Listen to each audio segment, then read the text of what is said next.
It's a really unique driving experience, and I don't think you can get that with many cars besides the M3 platforms.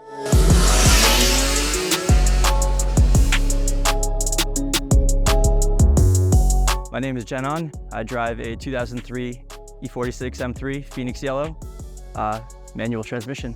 I was born and raised a little bit in Germany. I come from a Bosnian background, and I moved over to Vermont from Germany, and then after so many years got tired of the snow, got tired of not being able to drive my car 4 or 5 months out of the year, so I came down to Tampa. I think what got me into cars is probably Fast and Furious, Gran Turismo, Need for Speed. I think probably the same story most people my age say. Before the M3, I had a 323i E46 as well, so I've been an E46 chassis for about 15 years now. So when I first sat in the M3 after driving the 323 for about 4 or 5 years, the biggest surprise is probably the feel of the clutch, because both cars are manual, but this one was definitely a lot sportier, right? A lot more aggressive, a lot more power, like 2.5 times the power. The feel of the car just was completely different. The way it hugged corners on on-ramps, off-ramps, that sort of thing. Felt a lot more confidence. The ownership for this car was a big difference compared to the 323 that I had before it. Everything for maintenance, parts, etc. You get the M tax always. So, and it's the most like mundane things too, like a little plastic box could be hundreds of dollars, and you're like, well, I don't need it, but you know. So the maintenance is a big thing. Like also tires. You go through them a lot faster in this car than I have in other cars, especially the rears. Yeah, that's probably the biggest change, besides the driving dynamic of the car, of course. Being a BMW owner is interesting. You know, there's a lot of people that think they're unreliable cars, but I think that if you got a history of good maintenance, if you get the right parts, and if you deal with the right shops, I think you're in for a good time. You know, they're fun cars. Besides the stereotypes that come with them, the turn signals, you know, that sort of thing. I think that there's anyone that finds themselves in one's gonna have a good time.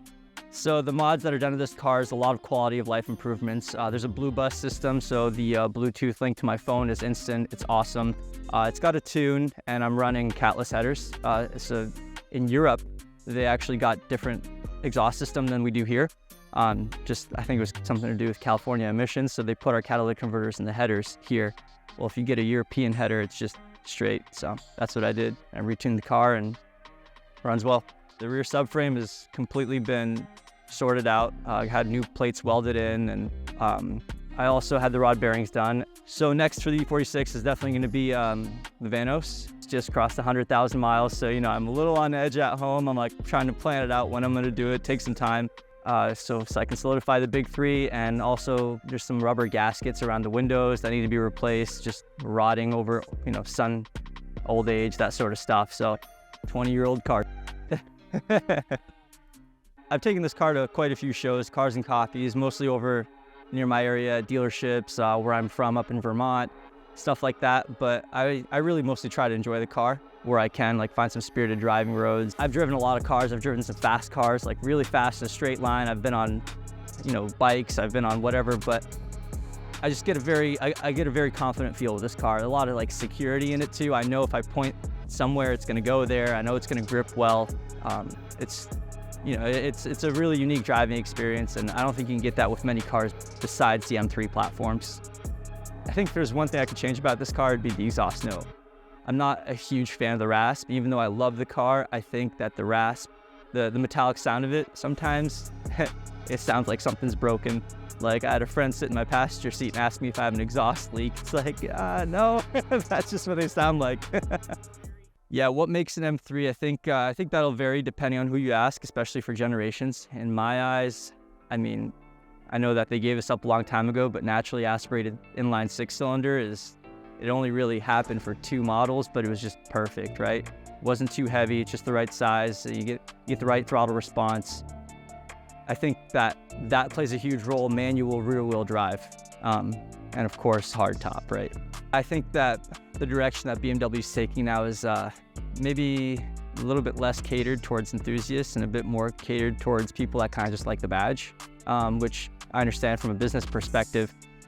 The M2, I can't get behind. I can't get behind the M2. I like the XMs, they're kind of cool. Like the idea of it is pretty badass. But if you were to ask me, will I ever buy a new BMW? I think my answer to you is gonna be no. I think BMW for me personally peaked in the early 2000s. I love that chassis X5 and that the M5, so the E39 M5. I think they're perfect cars, very well-rounded, good looking, and honestly pretty easy to work on. That's probably my favorite thing. Like this car, I mean, spark plugs, oil filters, oil changes, air filter, all the stuff that you have to keep up with pretty regularly is super accessible, and anybody can do it at home. You know, I think that badging a non-M as an M is bad in the first place, but when the factory does it, I think that they're just trying to up badge the car from the factory and make it seem like something it's kind of not.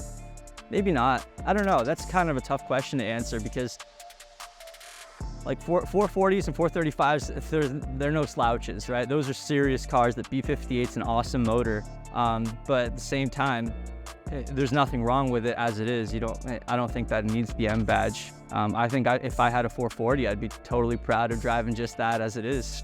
I think if I were to try to sell someone on E46, like I said, reliability is pretty good. I know the big three, you gotta make sure they're done, but it's reliable. It's quick enough, 330 horsepower. It's manual. You can have a great time. Plenty of power to, do pretty much whatever you want. And so it's a perfect balance of when you hit that throttle, you do get that response. You can overtake on the highway when you need to, and also kind of get that confidence in the steering as well, without all the extra issues that might come with turbocharged cars or maybe a V8 motor.